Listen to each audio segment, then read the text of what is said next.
آج کی گفتگو کا موضوع علم کی اہمیت اور حصول علم کیوں ضروری ہے دین مصطفیٰ کی روشنی میں، نظام مصطفیٰ کی روشنی میں۔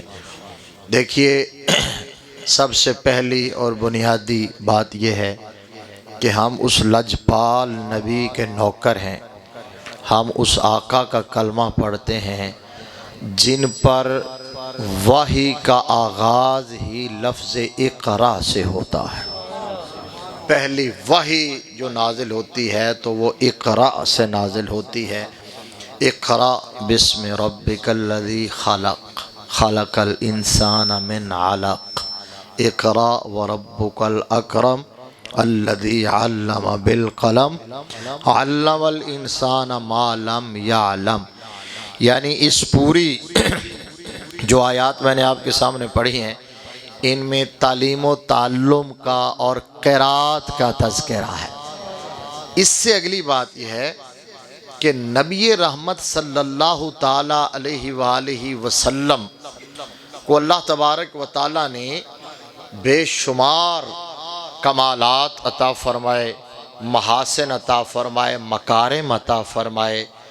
اللہ تبارک و تعالی نے آقا علیہ السلام کو لا تعداد خوبیاں عطا فرمائی ہیں، اور آپ کے اور میرے لجپال نبی نے اپنے جس خوبی، جس کمال، جس شان، جس وصف کا ذکر فرمایا نا، تو میرے نبی نے ہمیشہ ساتھ فرمایا لا فخر، مجھے فخر نہیں ہے، لیکن ایک شان ایسی ہے جو میرے نبی نے فخر سے ذکر فرمائی، اور وہ یہ ہے، میرے نبی نے فرمایا انما بعثت معلما، فرمایا مجھے فخر ہے اس بات پر کہ میں معلم بن کے آیا۔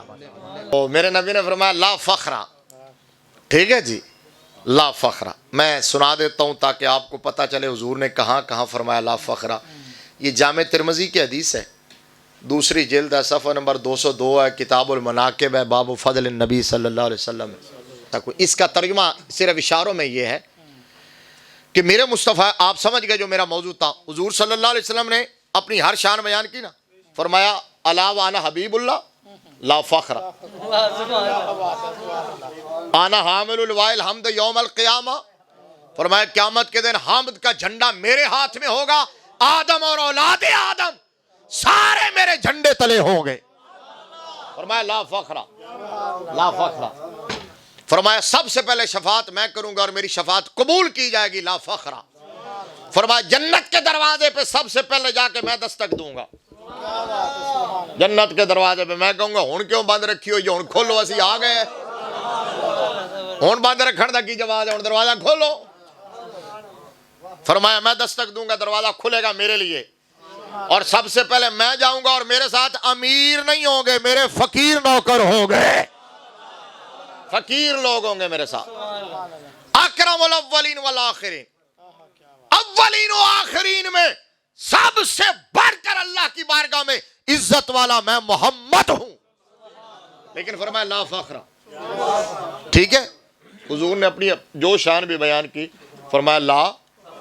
اب سنیے، سنن دارمی شریف کی حدیث ہے، میرے نبی کی مسجد ہے اور حضور کی مسجد میں 2 حلقے بنے ہوئے ہیں۔ اب آپ کو سمجھ آ گیا ہوگا میں کون سی حدیث بیان کرنے لگا ہوں۔ حدیث تو آپ کو سمجھ آ گئی، نتیجہ میں نے نکالنا ہے۔ میرے نبی کی مسجد میں 2 حلقے بنے ہوئے ہیں، 2 جگہ اجتماع ہے، گیدرنگز ہے، ایک حلقہ ادھر ہے، ایک حلقہ ادھر ہے، دونوں بیٹھے اپنا اپنا کام کر رہے ہیں۔ آمنہ کا لال اپنے حجرہ مبارکہ سے باہر آیا، میرے نبی اندر بیٹھے ہی دیکھ رہے تھے کہ باہر ہو کیا رہا ہے۔ جانتے تھے میرے نبی، حجرے میں بیٹھے ہوئے بھی جانتے تھے، حضور جانتے تھے، لیکن سرکار باہر آئے اور آقا علیہ السلام نے راؤنڈ فرمایا، وزٹ کیا، جس طرح پرنسپل راؤنڈ کرتا ہے نا، اپنے سٹوڈنٹس کو چیک کرتا ہے کہ یہ کیا کر رہے ہیں، استاذ دیکھتا ہے، لیکن آقا علیہ السلام نے نا چیک کیا، دونوں کے پاس تشریف لائے، یہ حلقہ جو تھا ان کے پاس بھی کھڑے ہوئے، یہ حلقہ جو تھا ان کے پاس بھی، سرکار دونوں کے پاس اوپر آ کے کھڑے ہوئے، دیکھا کیا کر رہے ہیں۔ ایک بیٹھے کر رہے تھے اللہ اللہ اللہ اللہ اچھا کام ہے، کرنا چاہیے، ٹھیک ٹھیک ہے. یعنی انج سمجھ لو کہ ایک بیٹھے وہ کام کر رہے سن جڑا آج کل خانقاہ تے ہوندا ہے، درباراں تے مزاراں تے ہوندا ہے. دوسرے بیٹھے وہ کام کر رہے سن جڑا مدرسیاں چ ہوندا ہے. میں اب آپ کے ضمیر پہ دستک دینے لگا ہوں. ایک بیٹھے وہ کام کر رہے تھے جو پیر فقیر اپنے آپ کو آج کل کے بزرگ اور ولی کہلوانے والے اور جو کہلواتے ہیں وہ کام کر رہے تھے، یعنی اللہ اللہ کر رہے تھے، ذکر فکر کر رہے تھے. اور دوسرے بیٹھے پتہ کیا کر رہے تھے؟ وضو کے فرائض کتنے ڈلے ہو گئے ہو. وہ کہہ رہے تھے کہ غسل کا طریقہ کیا ہے، وہ کہہ رہے تھے جنازے کی تکبیریں کتنی ہیں، زکوٰۃ کتنی ادا کی جاتی ہے، وراثت میں حصہ کیسے نکالا جاتا ہے، وہ تدفین باپ مر جائے تو اس کی کیسے ہوتی ہے. یہ نہیں کہ وہ تو لب دے پھرو مولوی، پتہ ہی کوئی نہیں، نہ جنازہ پڑھنا آتا ہو نہ پڑھانا آتا ہو، باقی سب کچھ آتا ہے لیکن جنازے کی نیت کبھی نہیں یاد ہوئی آج تک مسلمانوں کو. نماز عید کا طریقہ نہیں آیا ہمارے مسلمانوں کو. اس کے باوجود ہم بڑے پکے پینڈے مسلمان ہیں، بڑے ٹھیک ٹھاک کر کے چھاڑا مار دے ہو جنت جاواں گے. ایک محفل نعت کروا دی، بس وہ صبح فجر کی نماز بھی نہ پڑھی، ساری رات ہلا گلا ہوتا رہا، شور شرابہ ہوتا رہا، اور ڈھول ڈمکا چلتا رہا، دف چلتی رہی، گانے کی طرز میں نعتیں ہوتی رہیں، اور جناب سطحی کلام پڑھے جاتے رہے، عقائد پہ ڈاکہ ڈلتا رہا، رفظ پھیلایا جاتا رہا، رافضیوں والے کلام پڑھے جاتے رہے، ایمان کا جنازہ نکلتا رہا، عمل کی کوئی تلقین نہیں، علم کی کوئی بات نہیں، عقیدے اور نظریے کی کوئی بات نہیں. فجر کی نماز کسی نے پڑھی نہیں، موسٹلی ان میں بے وضو آئے ہوئے تھے، کئی تو معاذ اللہ شراب پی کے آ گئے، کئی جو ہیں ان سے چرس کی سمیل آ رہی تھی. اس طرح کے لوگ بھی اٹھ کے آ گئے. اور موسٹلی جو ویلیں دینے والے تھے، نوٹ نچھاور کرنے والے، ان کے بارے میں ان کی دولت کہاں سے آئی تھی؟ حلال کمانے والے کم ہی تھے، وگرنہ جس کی حلال کا رزق ہو وہ تو سوچتا ہے کہ کیسے خرچ کروں، گزارا کیسے کرنا ہے. حلال والے کا تو یہ ہوتا ہے. تو بس جی ہم بخشے گئے، ہم پکے جنتی ہیں، ہمیں کوئی پتہ نہیں کہ دین کیا ہے، شریعت کیا ہے، ہمیں کلمہ بھی ہمارا سیدھا نہیں ہے، ایمان کی صفتیں بھی یاد نہیں ہیں، ہمیں نماز کے فرائض کا پتہ نہیں، غسل کا طریقہ نہیں آتا. غسل کیسے کیا؟ پلید ہوا تو غسل کیسے کیا؟ جناب شاور لے لیا اور غسل ہو گیا. سوئمنگ پول میں چلا گیا تو غسل ہو گیا. پلید ہی پھرتا رہا. پھر کہا کہ جناب کاروبار نہیں چل رہا جی، قدم آگے بڑھاتے ہیں تو پیچھے جاتا ہے. گھر سے نحوست دور نہیں ہوتی، گھر میں برکت نہیں ہوتی. گھر میں برکت تب ہوگی سارے زمانے کے پیر اکٹھے کر کے لے آؤ.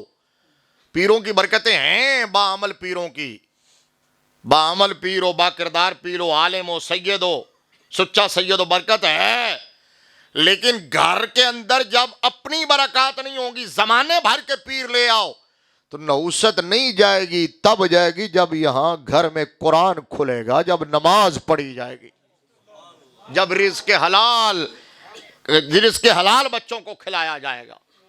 جو بنیادی بات ہے وہ تو پہلے حاصل کرو.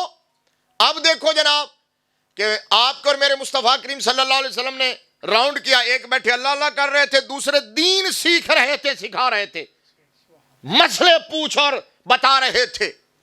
دین کیا ہے، ہم نے شریعت کے مطابق زندگی کیسے گزارنی ہے. یہاں بچیوں کو وراثت میں حصہ نہیں دیا جاتا، صرف یہ کہ پراپرٹی ڈیوائیڈ نہ ہو جائے. بچیوں کا وراثت میں حصہ دبا کے ہم سارے ہی بیٹھے ہوتے ہیں حاجی نمازی. نہ بھائی اپنی بہن کو حصہ دے رہا ہے، باپ بیٹی کو حصہ دے رہا ہے. کون سے ہم دیندار ہیں پھر؟ اللہ رسول کے حکام کی صریحاً جب خلاف ورزی ہوگی.